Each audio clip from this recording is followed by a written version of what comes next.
Let's explore this new moon in Sagittarius coming up this week. So what we can see here is, of course, it's a new moon in Sagittarius. So we're looking for the sun and the moon together at the same degree. In this case, it's 9 degrees and 32 minutes of Sagittarius.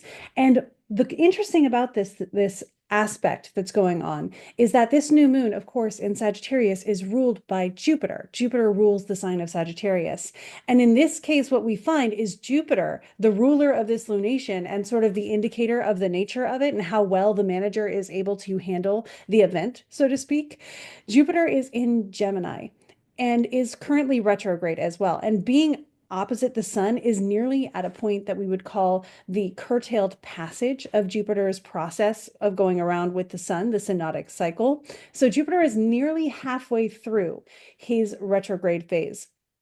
And Jupiter, of course, in the opposite sign of Sagittarius in Gemini is considered to be in detriment. So Jupiter is having quite the hard time of doing Sagittarian Jupiter kind of things with this lunation. So it may not go the way we would expect a typical Sagittarius new moon to go, but it's still a Sagittarius new moon. The moon is still in Sagittarius, is still absorbing that energy of Sagittarius, still has that mutable fire energy around it, and it still is the energy of beginnings with a new moon.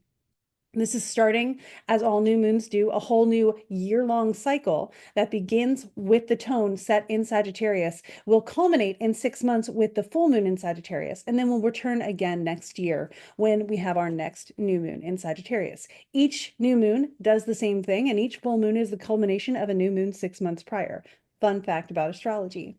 So that's the first thing we notice about this. The next thing we notice about this is very close in trine is this Mars. Mars is nearly to the degree where Mars will also station retrograde. Mars is going to be retrograde from December 6th through the end of February, and we want to keep our eye on that as well. I'll talk more about that as we get into it. And so also what we have is the next aspect the moon will make is with Saturn. So there's a sort of idea of boundary setting that may come with this, right? It's a square with Saturn. So it may also be boundaries that are set before us that we are now beginning the process of pushing through or breaking through in our Sagittarian impulse to follow something that feels free and expressive to us.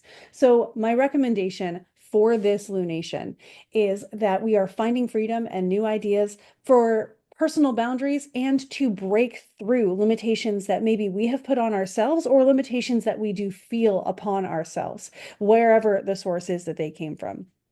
So an affirmation that I recommend for this is, I am freer than I realize. And I hope that sinks in. I am freer than I realize.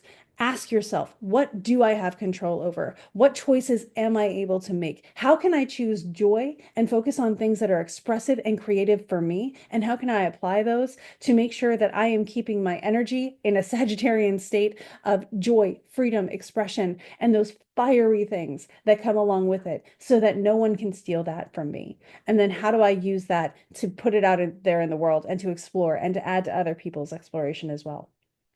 So focus on the opportunities that you do have and do the things that you want to do. That is what I would recommend for this week to set the tone for the next year of you deciding what your path looks like. What does freedom look like to you? And I hope freedom feels good for you right now. And I hope you have many opportunities over the next year, over the next 4 years, over the next 10 years to be able to find things that feel like freedom for you. I am with you in this, and I hope that we all have a wonderful new moon in Sagittarius.